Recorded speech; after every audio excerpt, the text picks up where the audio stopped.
तो देखिए, आप ये दो तस्वीरें टीवी स्क्रीन पर देख रहे हैं। स्पीकर चुनाव आज होने जा रहा है, लेकिन संख्या बल नंबर गेम क्यों महत्वपूर्ण है, हमने बताया।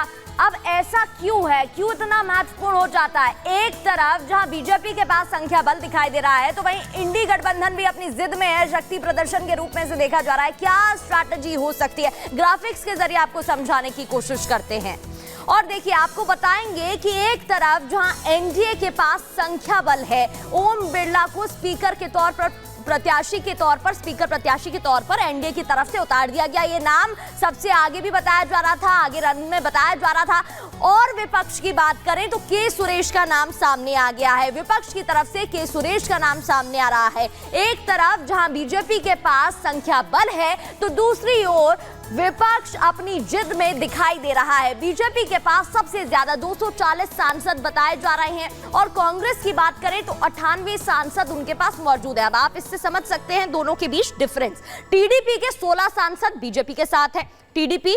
और इसके अलावा अगर हम विपक्ष की बात करें तो सपा के सांसदों की संख्या 37 हो जाती है। अब देखते चलिएगा, जेडीयू के 12 सांसद एनडीए के साथ है, और इसके अलावा डीएमके के 22 सांसद लोकसभा में मौजूद हैं। अब कई निर्दलीय एनडीए के साथ जा सकते हैं, यह भी संभावना है।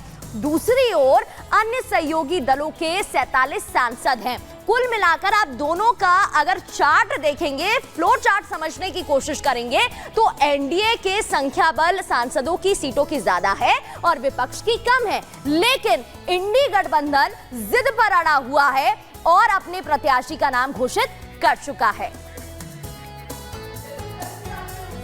को लेकर तो विस्तार से जानकारी दे दी, लेकिन लोकसभा सांसद एआईएमआईएम चीफ असदुद्दीन ओवैसी ने ऐसा क्या कह दिया है कि बवाल हो गया है, वो आपको बताते हैं। क्योंकि फिलिस्तीन को लेकर के वो तमाम बड़ी बात कहते हुए नजर आए थे। देखिए, संसद ये कैसा जयकारा, संसद में विशेष नारों की गूंज जो है वो सुनाई दी थी, विशेष नारों की गूंज सुनाई दी। और आपको बता दें कि असदुद्दीन ओवैसी ने क्या कहा, वो आपको बताते हैं कि आखिर फिलिस्तीन को लेकर के क्या समर्थन उन्होंने दिया, फिलिस्तीन को लेकर क्या टिप्पणी उन्होंने की, ये आपकी टीवी स्क्रीन पर है। देखिए, ओवैसी को फिलिस्तीन की याद आ गई। आखिर किसे उकसाना चाहते हैं असदुद्दीन ओवैसी, सबसे बड़ा सवाल है। ये भी आपको बता दें कि भारत माता की जय बोलने में आखिर असदुद्दीन ओवैसी ने परहेज क्यों किया, उसके बदले फिलिस्तीन का जिक्र क्यों किया। फिलिस्तीन नारे पर स्पीकर से शिकायत भी की गई है, फिलिस्तीन का नारा दिया उन्होंने।